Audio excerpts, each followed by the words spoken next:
Olá, seja bem-vindo ao Conversando sobre Aprender e Ensinar, contribuições da ciência do desenvolvimento para a aprendizagem. No vídeo de hoje, vamos conversar sobre como se desenvolve a compreensão de leitura com a professora e doutora Helena Velhinho Curso. Antes de começarmos, já se inscreva no canal para não perder nenhum conteúdo.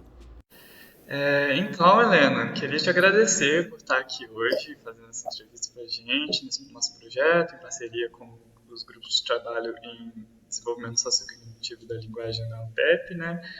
Estou muito feliz de ter você aqui hoje. E para começar, eu gostaria que você se apresentasse um pouquinho para o pessoal, para eles te conhecerem um pouco mais.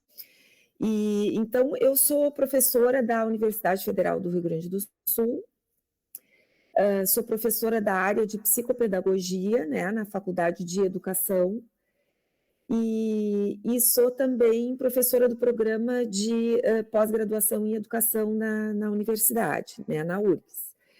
E a minha pesquisa já tem muito tempo que se desenvolve na área da leitura, especificamente da compreensão de leitura, né? E como a minha área psicopedagogia, o meu interesse, né, é exatamente essa interface, assim, do que a psicologia cognitiva e a neuropsicologia cognitiva nos ensinam sobre processos de aprendizagem, e sobre como que a gente, então, aprimora a intervenção, né, de aprendizagem, né, a questão escolar, do ensino, exatamente. Então, esses modelos que ainda são muito válidos, né, e ainda guiam a pesquisa, então tem que cuidar um pouquinho com esse adjetivo antigo, né. Eu gosto de pensar em modelos mais clássicos, né, e modelos um pouco mais recentes, né. Mas esses modelos, os pioneiros, vamos dizer assim, eles que vêm sofrendo aprimoramentos e continuam sofrendo aprimoramentos, o que eu vejo de mais, de uma marca mais distintiva em relação especificamente a um modelo, que é um modelo que eu uso muito, o modelo da Connor, modelo de rede, que é um modelo de desenvolvimento, de compreensão. Então, a marca distintiva é essa, assim, é que os modelos mais clássicos, eles vinham descrevendo a compreensão leitora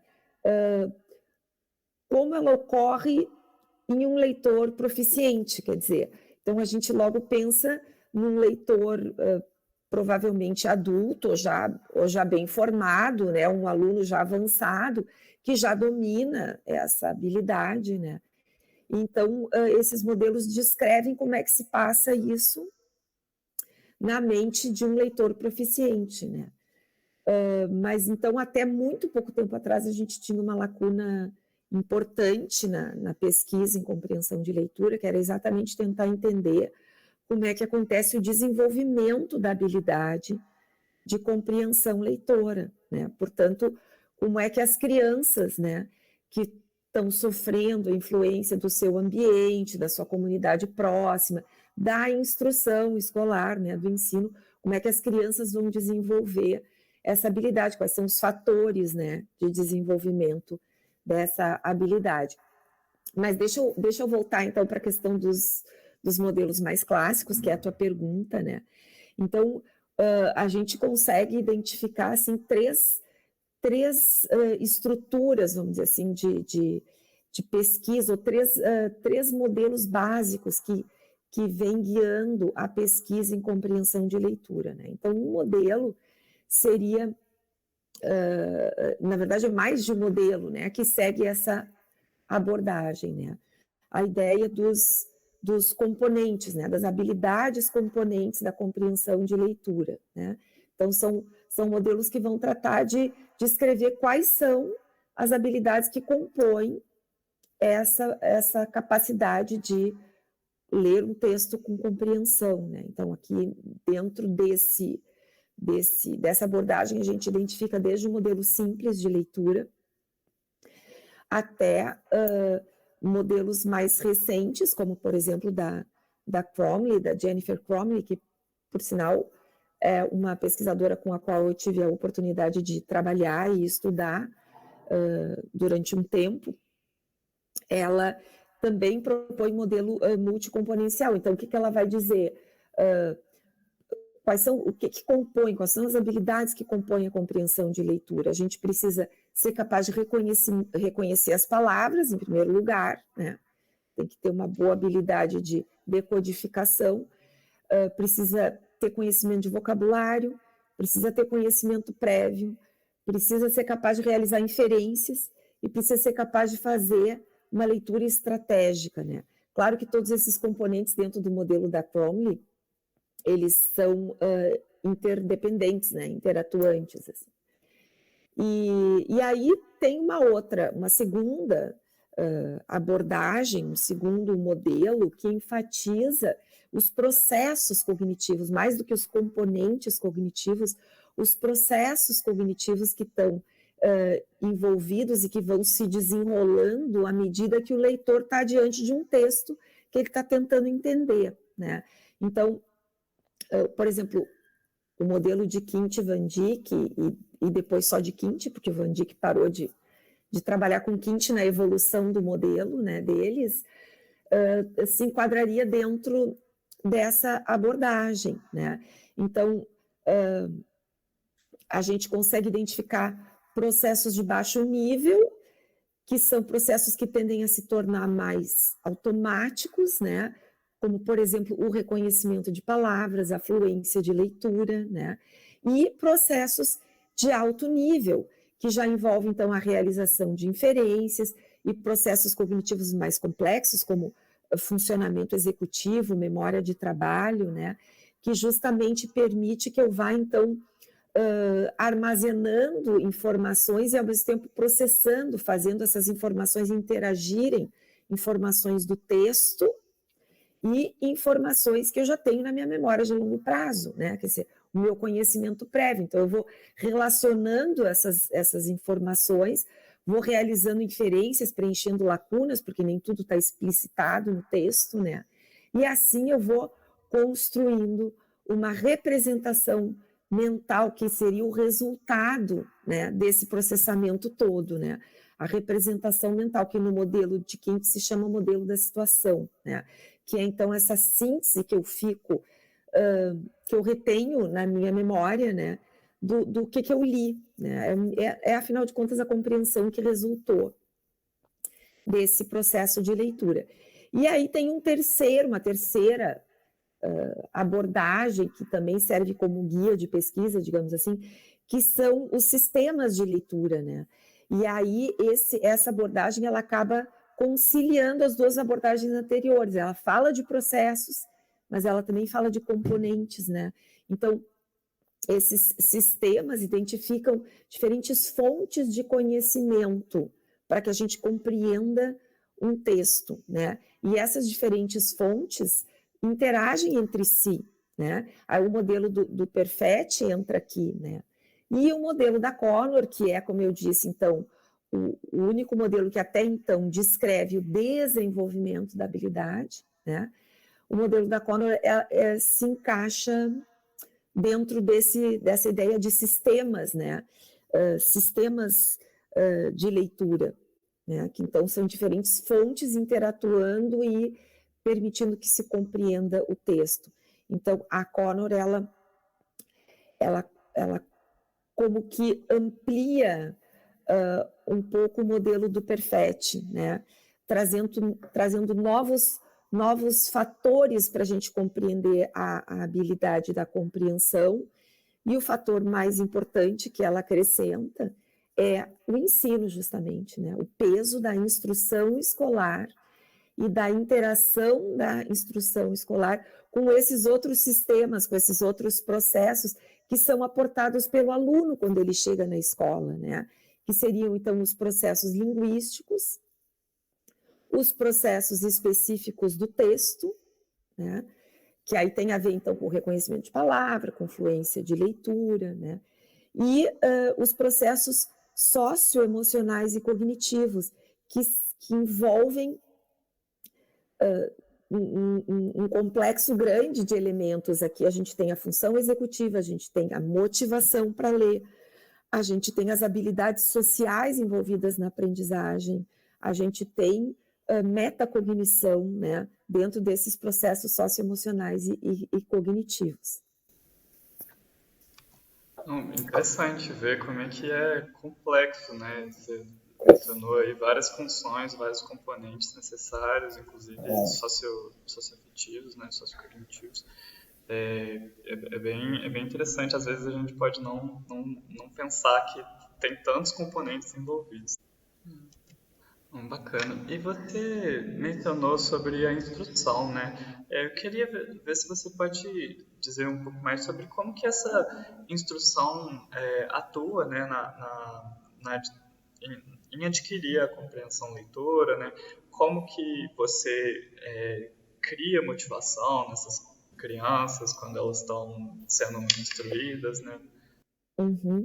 Sim. Então, o que a gente entende, né, é justamente que o ensino é um elemento chave, né, porque a compreensão de leitura, ela de fato precisa ser ensinada. Isso é vamos dizer assim, já é uma verdade científica, já faz muito tempo que se sabe isso, né, que a compreensão de leitura, ela própria precisa ser um objeto de conhecimento a ser tratado na escola, né?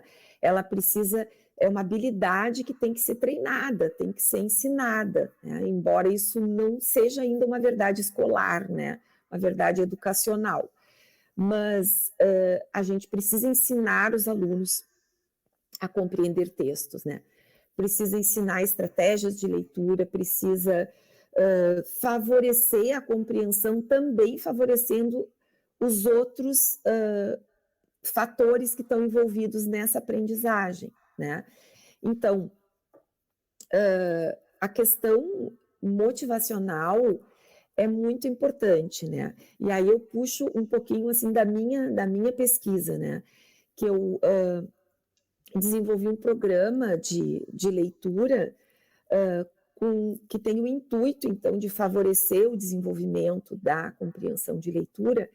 E uma das premissas mais importantes desse programa é exatamente a questão da motivação para a leitura, né? Então, o programa se chama Programa LE, né? LE, Leitura e Encantamento. É a única maneira da gente formar leitores competentes, em primeiro lugar, a gente formar leitores motivados, né? Então, o mote, né, principal é esse, assim, é usar textos verdadeiramente envolventes, né? Usar textos que chamem a atenção das crianças, e para isso nada melhor do que o texto de fantasia, do que o conto, né?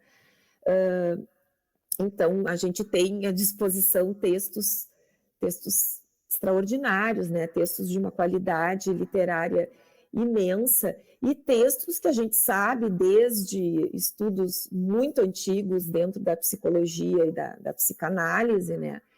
Que são textos que atraem muito as crianças, exatamente porque eles muitas vezes promovem até uma catarse emocional, né?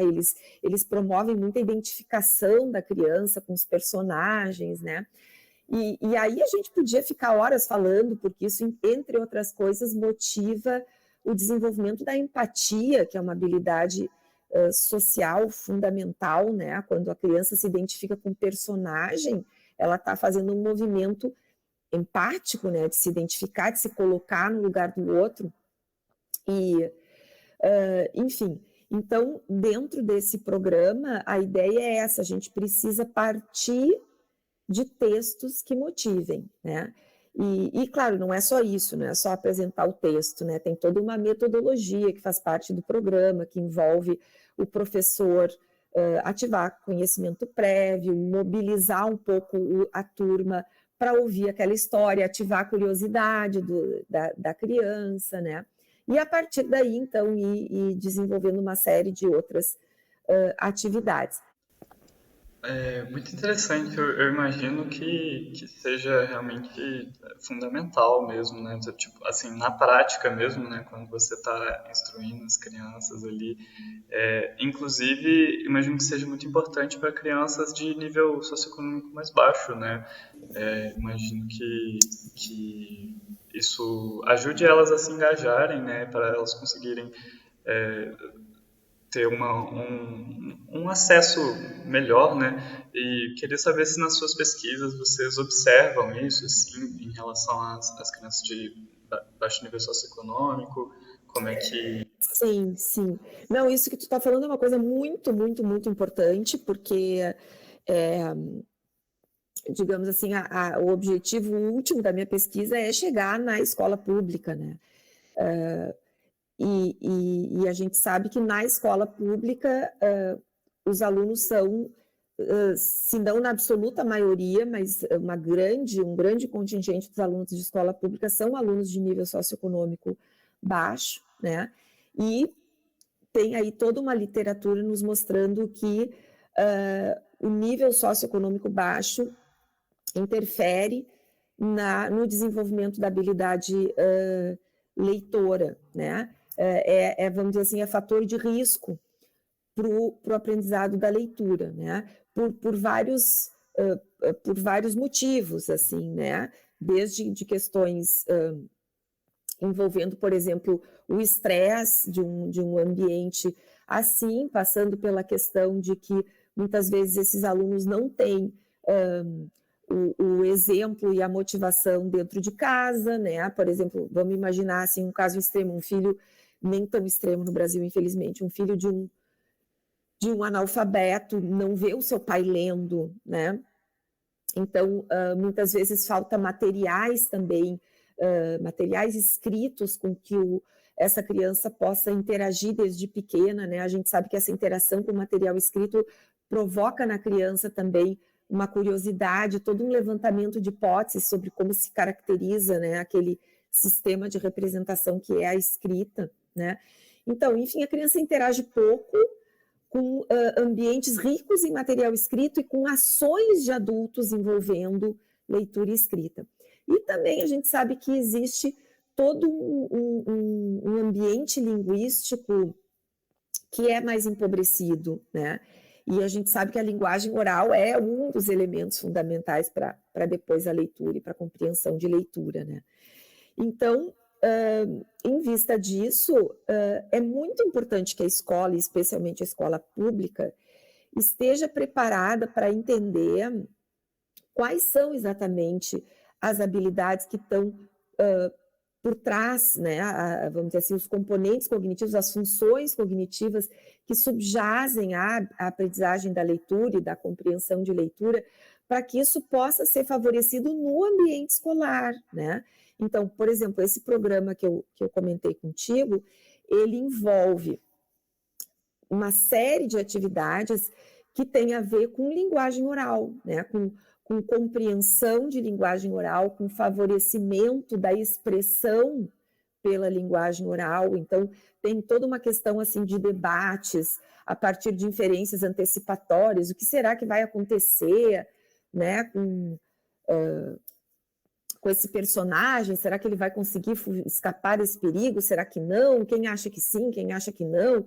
Então, toda essa questão da expressão oral, da organização do discurso via oral também é importante, né? Assim como modelos de leitores fluentes, né? Então, a professora ler a história em voz alta também é muito importante para a turma, né?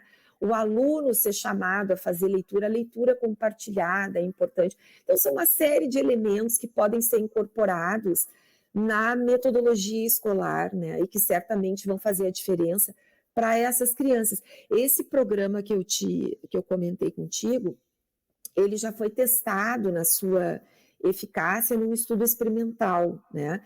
Então, o que é um desenho de um estudo experimental, né? A gente trabalha com grupo controle e com grupo experimental.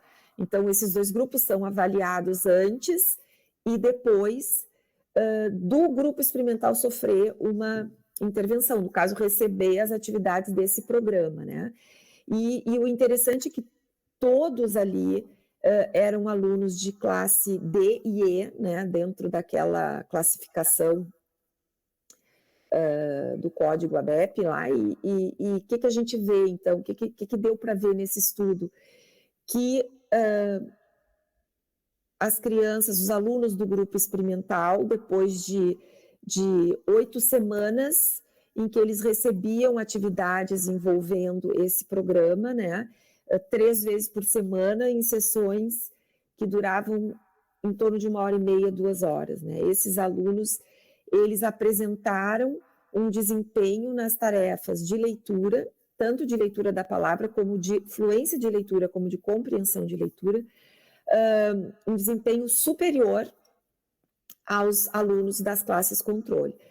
Claro que eu estou falando aqui de significância estatística, né?